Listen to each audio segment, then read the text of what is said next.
voters became disillusioned with the GOP establishment. Outsider candidates win support when citizens lose faith in the ability of elected representatives to fulfill their promises and solve problems.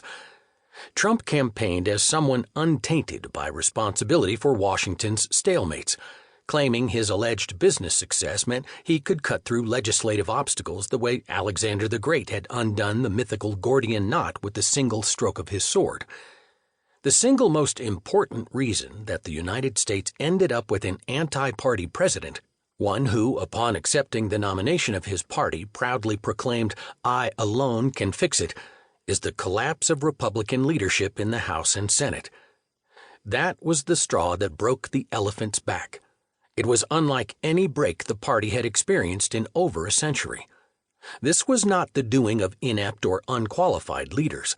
Rather, it was an institutional failure that occurred when the chosen leaders no longer had the power necessary to form consensus within their caucuses.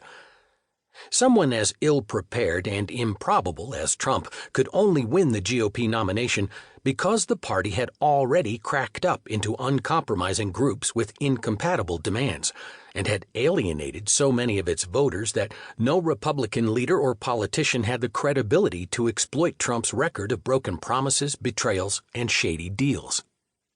Crackups, by which I mean a breakdown of cohesion within a party that prevents its leaders from developing realistic, achievable goals they can deliver on when they control the White House and majorities in the House and Senate, are an inevitable feature of the American federal system. They can endure for many election cycles because the party's diverse groups are always jockeying among themselves for power.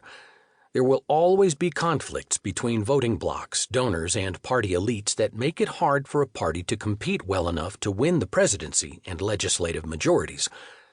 This Republican crackup is different from past crackups, however. This is the first time, for the Democrats or the GOP, that no group within the party could create a synthesis of old orthodoxies and new realities that altered the party's direction enough to build a new consensus. This is the first time that a candidate with virtually no support from established leaders won a party's nomination, let alone the presidency. The Republicans imploded to the point that no candidate offering a defense of their traditional stands could come close to winning the nomination for president.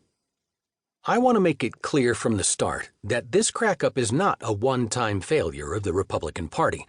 Democrats have no reason to gloat and feel immune to a similar fate. Democrats were so badly split over social issues and redistributive government programs that they only controlled the White House for 4 out of 24 years between Lyndon Johnson and Bill Clinton. When the next rift occurs, they will be just as susceptible to the factors that led to the current GOP crackup. In this book, I argue that Donald Trump is symptomatic of the problems facing both parties. Ongoing changes in social and commercial media, combined with campaign finance reforms, are at the heart of the Republican crackup and of future potential crackups in both parties. From now on, whenever there is a serious internal rift, parties will be prone to capture by a presidential candidate with no support from its leaders.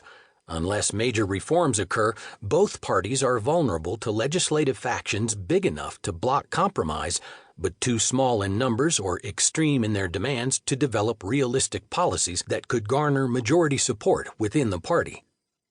Changes in social media and an expansion of the forms of commercial media have raised the number of issues voters follow and lowered the standards of reporting from many news sources.